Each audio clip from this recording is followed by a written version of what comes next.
Hello, welcome to another video, and God, I don't think we'll be talking about the Amico for some time until they're all in jail, or at least going that way. And now we're getting some clowns starting the whole thing up again, and it's not DJC this time. It's this whoever Mike's gaming Gala is. Thanks to Jan Ong for the links to the video. Yeah, there's two at the time of recording this, which I'm recording this on Tuesday evening. There's two videos up, and I'm just going to look at one at the moment because I've only got so many hours in the day. And so the one I'm looking at is the one which came up. He's got an interview with a guy called William Moeller, I think that's how you pronounce it, who made Defender of the Crown for that port for the Intellivision, which I looked it up, and it actually looks pretty good by comparison to what it could be. It said they did it based on the Atari ST version. I did have the Atari ST version back in the day. And it was quite fun, but the gameplay was a bit of a bugger because if you see the jousting part of it, it's just potluck as to whether you actually do anything or whether you actually manage to strike the other guy or he strikes you. I think it's just a random number generator, but it felt like you had some sort of control over it to a degree at the time. And then you had the sort of sword fighting section, which was more fun because that felt like you had more going on. But and then you could use your trebuchet, I think it's called, to launch missiles and stuff at the other guy's castle and cause calamity that way. But there's no Defender of the Crown. I mean, I wonder if Defender of the Crown would end up on the Amico if that ever came out, because it's technically not unviolent because you're throwing rocks and stuff. Just before I get onto this video, I don't know whether he's done it in the second one, but because I've not watched that one yet. I've just had a quick look at it, and I'm going to do that video based on the questions being asked and the answers he gives and going through that. But I've not gone through the question. I think for that one I'll just do it off the cuff. This one I have actually watched the video first. But what's really annoying about this video is he's got this mic guy. He's got music running all the way through it. At the very start, he's got, I think it's copyrighted music as well, because I tried using Shazam on it and it picked up something. But don't put music. If you've got talking in a video, don't put bloody music in it. It's irritating. Apart from the fact that I'm trying to concentrate on the dialogue, and I don't need music in the background. People come to the video to listen to you talk, whether it's me, whether it's Darius, whether it's whoever else. They come to listen to you talk, not for some fancy rubbish in the background, plinky plonky away. And if it's copyrighted music and then you're trying to do a reaction to that, it's all going to get picked up as well. And then whoever just happened to make some piece of music on a wet Thursday afternoon, then ends up coining all the cash, out of the mere pennies that you get. It's just an absolute pain in the backside. But just don't put music in the background. You don't walk along. You don't have to walk outside and then have music playing in the background as you're walking along, do you? That only happens if you've got some serious personal issues going on, or you got your headphones on. But anyway, so I've skipped the first 6 minutes because it's just basically a bit of intro with this guy talking. This is William Moeller. It's not Buster Blood Vessel, and it's a bit of a weird video because this guy's got just under 600 subscribers, but he's acting like it's a TV program, and he's got 3 cameras set up: one on him, one on this guy, and one on both of them. And then he has to cut between them and edit between them. Just keep it, as they say with the computer acronym, I think the term is KISS. Keep it simple, stupid. Don't try to be bloody clever, cutting between things. People just, generally with a kind of interview like this, people, and like the video I'm making now, people just tune in without necessarily having to look at the screen. They can just put it on, go for a walk, or as they're walking to work, whatever, and then they just listen to it happening. You don't need to be looking at the screen. So just keep it as simple as possible. Anyways, let's have a look. So yeah, so at this point we're about to transition to the point where they actually start talking about the Amico and a new potential console. Yeah, is a new console coming? Of course it's not. But hey, they've got it's fun to speculate, isn't it? And it does make me think. I'm quite enjoying not covering endless news topics all the time and just making gameplay videos.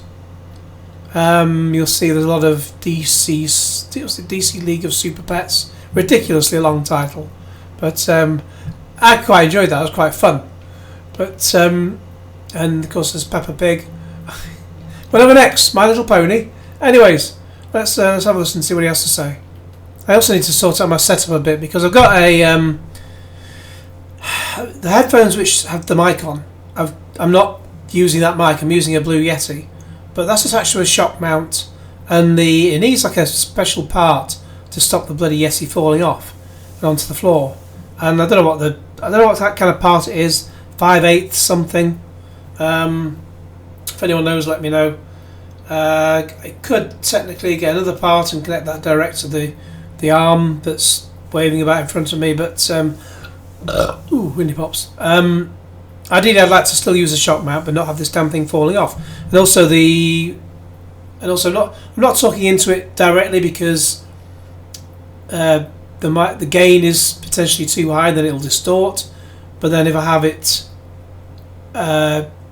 too high and then talk into it, then yeah, it'll distort.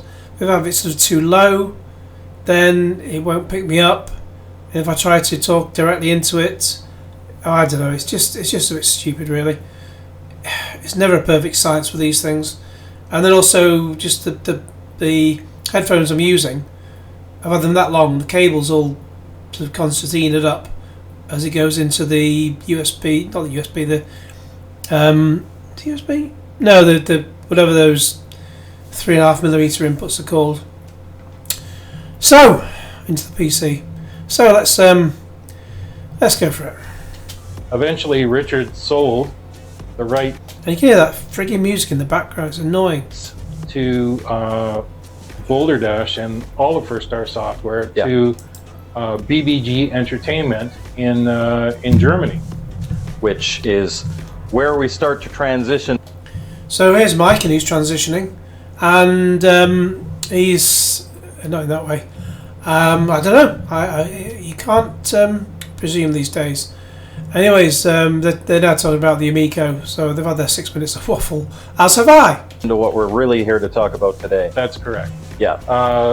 So these men, put some trousers on, for crying out loud. what happened was I ended up meeting Stephen Berenson, the president of BBG. Okay. And he owns the rights to Boulder Dash, and I introduced them to Intellivision Entertainment. Yeah. You know who they are? Yes, the now infamous The bloody con men. Amico people. So we all know where that went. And yeah. It's a touchy subject. Yes, for sure. But that didn't work out the way we all wanted it to. Yep. Well, it worked out the way they wanted it to. They made $80 million and stole it. However, because of that, BBG Entertainment now owns the rights to all the classic Intellivision games. Talking of stealing things, Joe Biden stole the election, but anyway.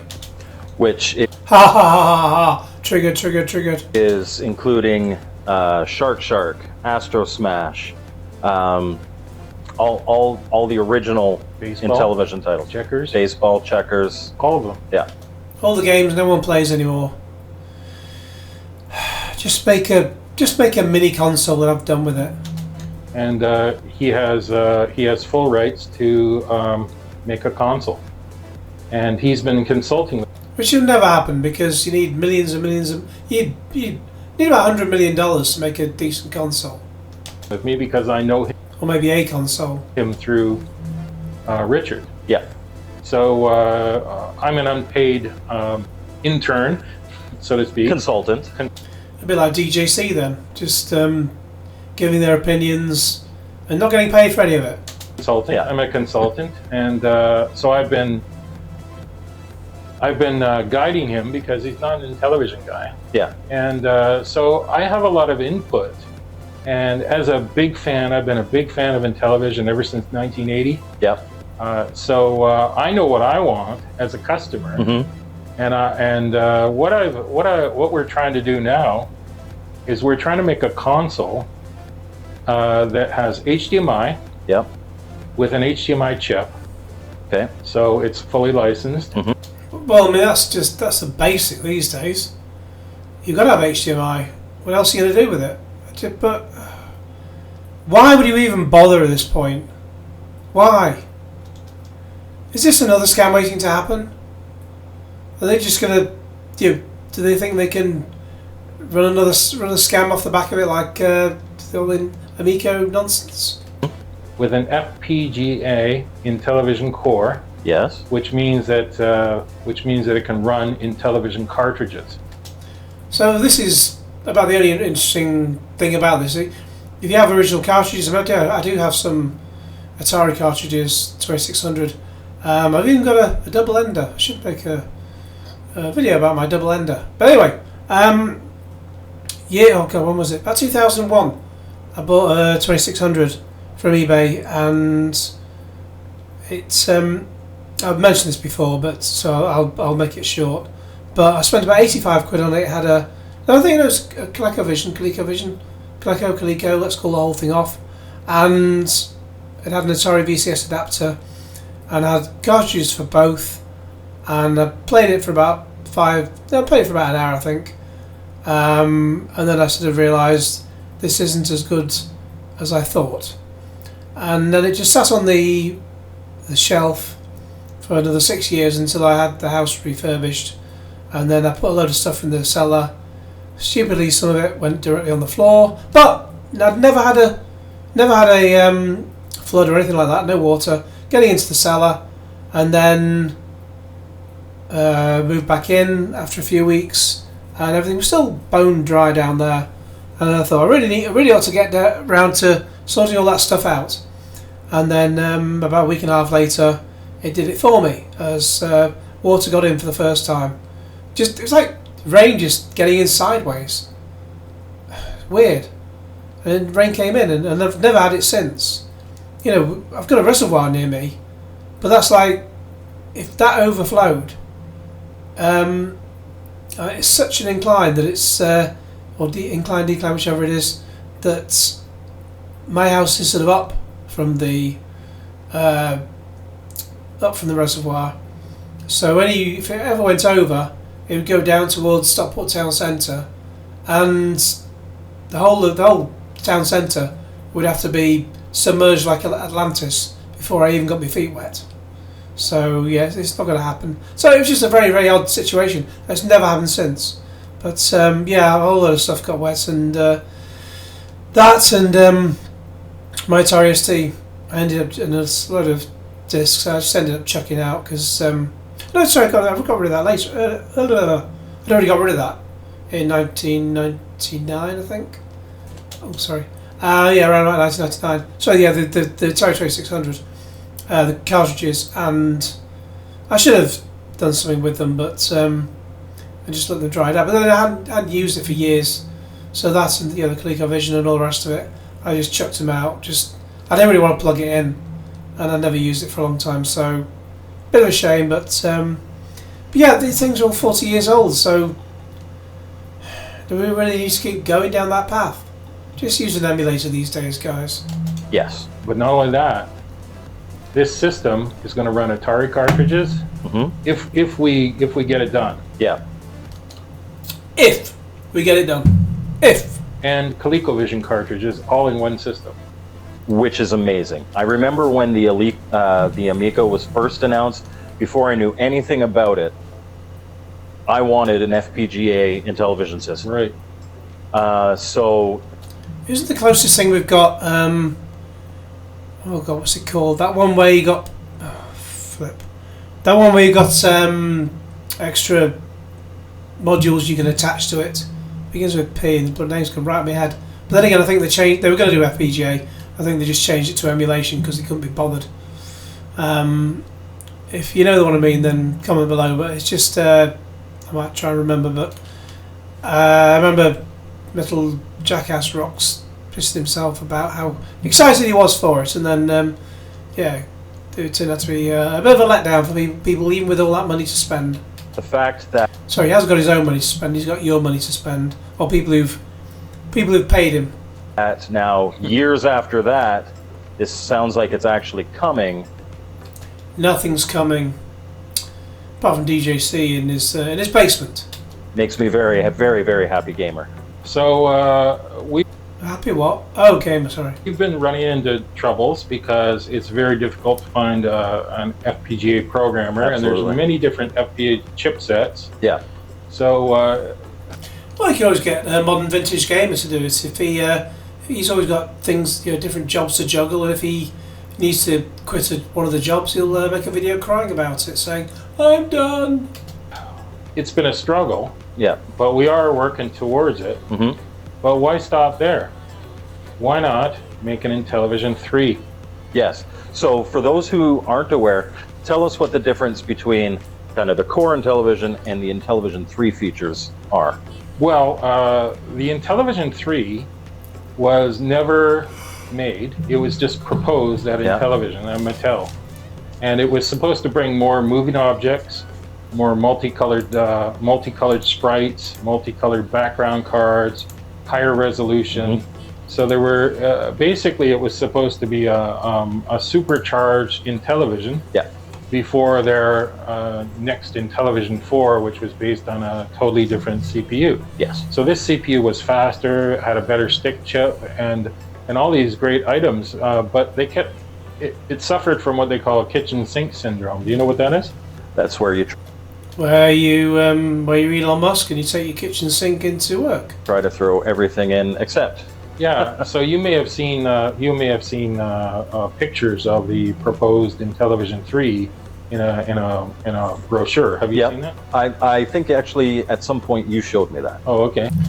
You see, they could have spent time showing these pictures of the Intellivision 3 rather than just putting silly music in the background. Has joysticks that are wireless joysticks, built-in IntelliVoice, all sorts of cool things. But of course, the infamous crash that I remember because I was there.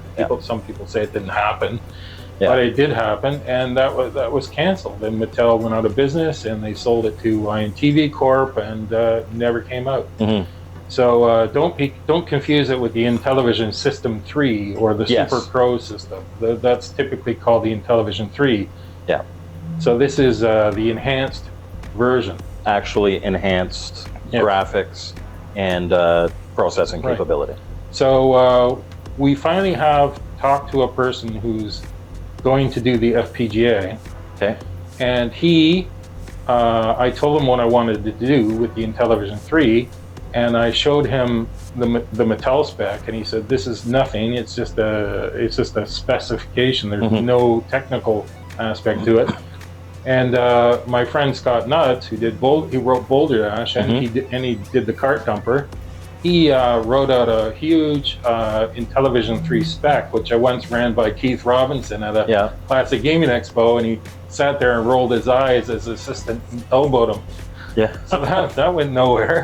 Yeah. But this is getting riveting, isn't it? I hope they actually get around to the point soon. But I didn't. I kept it in my files, and when this came along, I sent it to the FPGA guy, and he goes, "Well, this is much more solid in what we want to do, but I have a better one." I'm going, "What? You didn't say that." So he has a plan for an FPGA. Okay. Unfortunately, one of the stumbling blocks that we have is that he went away on a programming adventure for a project that was near and dear to his heart to do with audio. So he was suddenly unavailable. And so my idea was to get JZINTV to support Intellivision 3. Jay who? Jay, that weird guy with the grey hair who just tries to act clever, tries to sound like he's... No, Jay's 2 Cents. The guy who tries to make it look like he's he's having banter with all the people around him because like a bloody 1980s Radio 1 DJ, irritating beyond belief. At JZI TV, sounds like a different guy anyway. To support Intellivision 3 using the specifications that he has. So I recently emailed him and said, hey, how's your MSX programming adventure going? Yeah. Are you going to be doing the FPGA soon? And he's come back and he's suggested that he would do a emulator. Yeah. That supports the Intellivision 3, and that would be like a flashback device and a developer's kit. Oh, just make a mini console with all the games on it. That's all people really want anyway. The new games and the old games, but at this point, does anyone really care anyway? That can be given to the programming community. Program for Intellivision 3. Unless you can have the cartridge slot in it and do the whole thing for under $100. 3. Now, one of the things that I really want to have is on the FPGA physical cartridge system. Yeah. Of course, games like Tron Deadly Discs or Burger Time. Burger Time! BBG doesn't have the license to that. Yeah. But imagine if you plug an Intellivision Burger Time card in and Intellivision 3 graphics come up.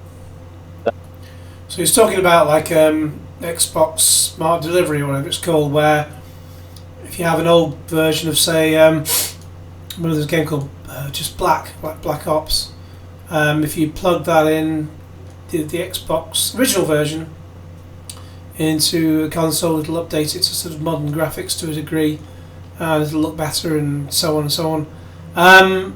That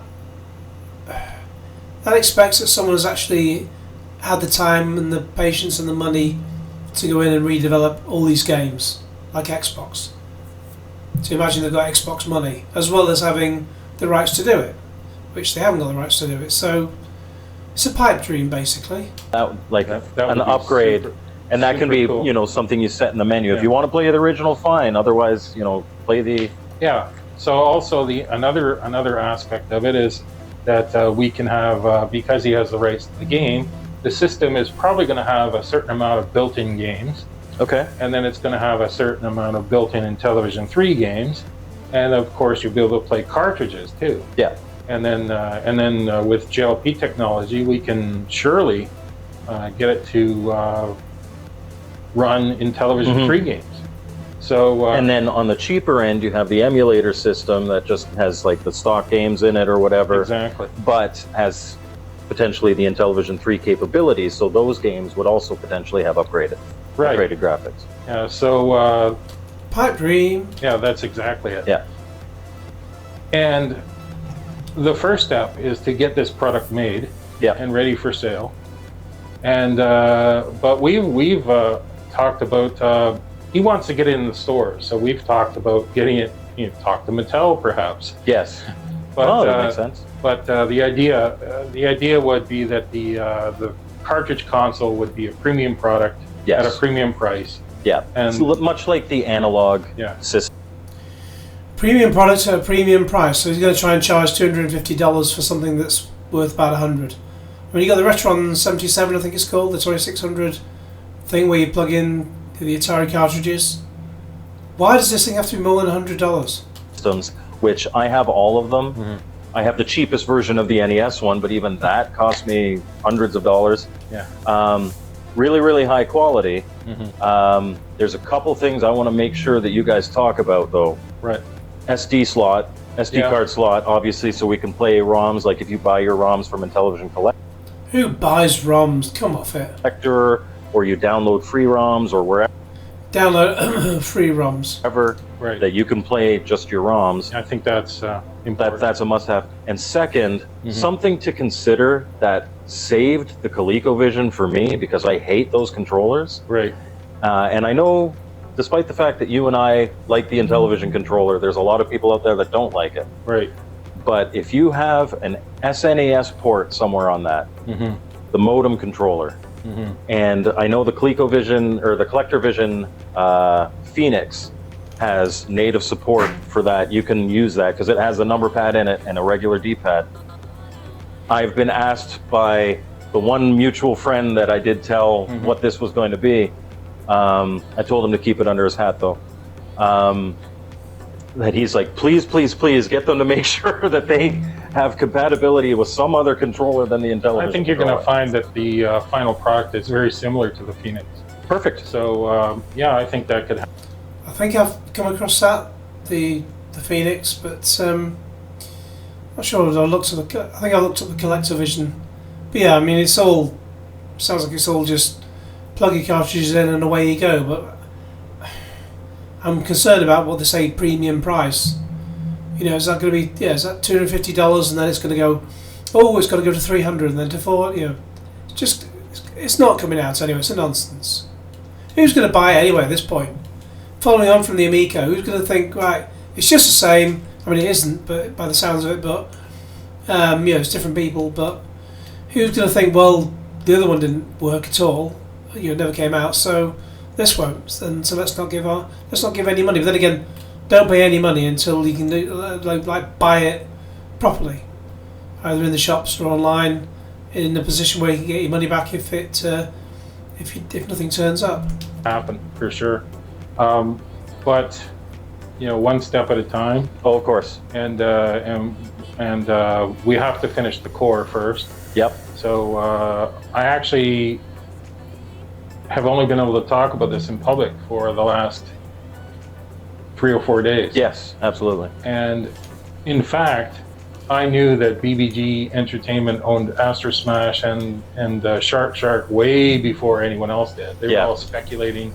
I knew what was going on, so yeah, that's I kept my mouth shut.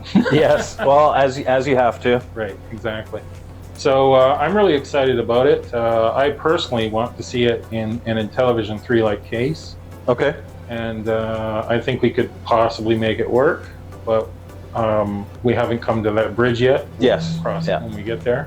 But right now, we've been 3D printing Intellivision 3 cases. Okay. And putting a Raspberry Pi in it, and then I'm going to try and get a hand controller interface. And then I was going to get JZN TV. Well, if you've got all this stuff, you're making these console units, or at least even though they're sticking a Raspberry Pi in them, show us them. Let's have a look. He's working on it, but of course, he's the FPGA core guy is going to be doing his own Intellivision emulator. Yeah. With his own Intellivision 3 core. Okay. Enhancements. Okay. So we'll see how that works. All right. So sounds like early days, but there you have it. BBG is working on potentially an emulation-based kind of flashback style console, as well as an FPGA that potentially again has support for Intellivision, ColecoVision 2600. Potentially. Plus Intellivision 3 enhancements.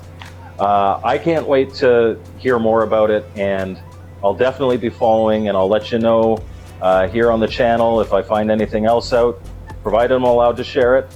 But thank you, Willie, so much. Well, just one thing to add. If someone out there thinks that they can contribute to something, perhaps making Intellivision 3 demo programs, what the capabilities are, or if they think they have something to offer, please contact myself or at electronite@hotmail.com or BBG Entertainment. Okay, so there you go. Open it. Yeah, so it's just he doesn't sound the most excited guy in the world, the guy on the right, but